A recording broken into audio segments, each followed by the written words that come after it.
So today we're going to talk a little bit about Title I. To begin with, we should really talk about what Title I is. Title I is a federal government redistribution of money of $14.5 billion. And the way that school districts get Title I funding is that if they have a large concentration of kids with free and reduced lunch status, then funds go to the schools based on that concentration. The good thing about that is that kids who come from a lower socioeconomic group a lot of times need extra assistance in order to make sure that they're meeting grade level standards. So that extra money comes in handy in a variety of ways. It helps with the process of educating the child. The downside of it is that it's based on concentration and it's not based on the number of students. And so, as an example, I'm a principal in an elementary school, and if I have a certain percentage, in my district it's 75% of the students that are from a free or reduced lunch background, then I would receive Title I funds in order to put structures and processes in place in the school to help assist them in meeting the grade level standards. I have a school of 700, and so I would need to have 75% of that 700 students. You could have a school that had 200 or 300 students. Their concentration would still have to be 75% of their student population. So Title I funds are distributed, and some people don't like the fact that it's distributed by concentration because it's based on a percent and it's not placed on the number of students. And so it's the way that it's currently allocated. Every district's different. For example, I'm from Duval County, and so it's 75%. If you were from Clay County is 60%. So you would receive federal funds from Title I if you were in Clay County and you had a school concentration of 60% or above. So how has it impacted the school and staff and students since Title I was pulled this year? So the first year that I was the principal, this is my 5th year, and the first year we did not receive Title I funds. The second, third, and fourth year we did, and now in the 5th year we do not have them any longer. It is the concentration of students between, so I received the funds when we were 75%, and I've dropped this year to 74%, and so I lost $281,000 this year to help our kids reach the standard. What I've done in the past with those funds is I've hired, for example, last year, I used them on a computer teacher because we're a STEAM school. So it's not only about remediating standards for kids, but exposing them and giving them enrichment. And so we had a computer teacher, and when kids went to art, music, media, they also went through a rotation of computer where they were learning how to code, how to build PowerPoints, how to do things on the internet that maybe they wouldn't learn in a typical classroom. And the benefit of having that is not only for my students to be exposed to 21st century technology tools, but also for teachers to have planning time, because we believe that teachers who have common planning time across the grade level and subject area are able to better implement the standards in their Tier 1 instruction in the classroom. And so buying the computer teacher allowed me to have, it was twofold. It allowed the kids to get what they needed, but it also allowed the teachers to have common planning time to get additional time on the clock for them to plan classroom instruction.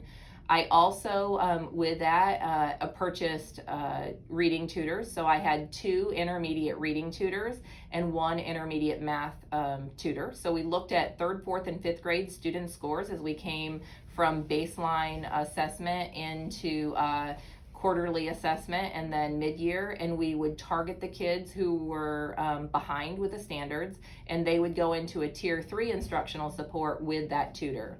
The tutors that I hired were certified teachers, and they worked on a part-time basis. That gave me a big bang for my buck. I didn't have to pay for a full-time teacher to be there. I paid them part-time hourly, and they only wanted to work part-time hours. So they worked 5 hours a day. One of them worked 5 hours a day, 5 days a week. The other one worked 3 hours a day for 4 days a week. If you have between 4 and 5 hours a day, then you can really dedicate time to the students. In 4 or 5 qualifies as a Tier 3 instruction to give intensive remediation.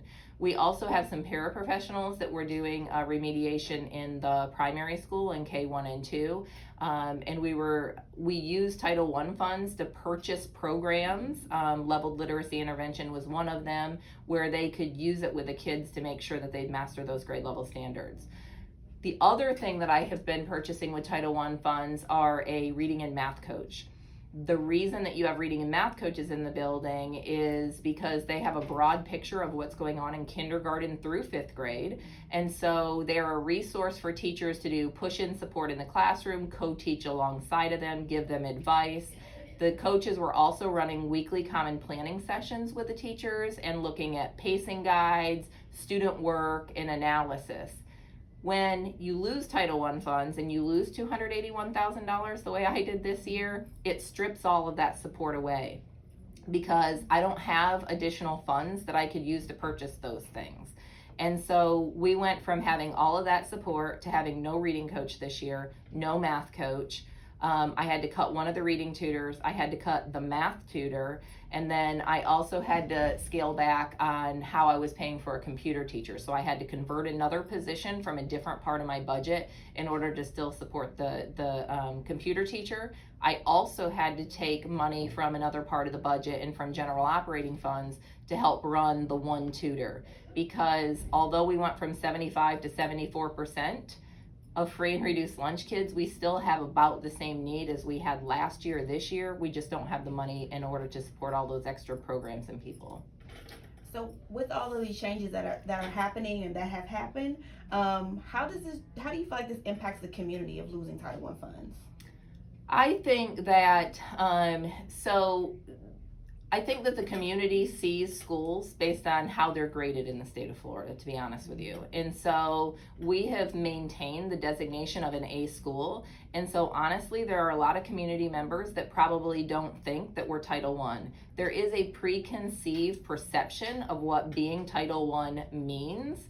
And when you walk into some Title I buildings, you realize right away that with the right structure and processes in place and with the right programs and the right people, it looks just like any other elementary school. Mm-hmm. And so I feel like the community doesn't always know what that means. I do educate our community through our school advisory council and through weekly call outs and things like that. And honestly, they were shocked by the fact that just because I dropped 1% for free and reduced lunch, that I lost all of that money. And so they started to ask questions like, can't you just lose a little percentage, or can't it be based on the number of students that you receive? But the fact of the matter is that the federal governments give the money to the district and the policies are written. And if you give somebody a little cushion room for 1%, then the next person that's at 2% will ask for some cushion, and the next one at 3%, and it's never ending. And that's why there are hard and fast rules. So really, as the principal in this building, it's my responsibility to say, okay, I know what the programs and people were doing in Title I. How am I going to make up for that, even though I don't have that money to do that? And thinking about making some changes and hearing the community, if you could propose changes to this policy, what would be like a hard change you would change? I would definitely change it to the number of students inside a building rather than the concentration of the percentage of the number in the building. Mm-hmm. For example, when you look at 75% in Duval, you could have schools sitting at 200 kids. You could also have schools that are sitting at 1,300 kids.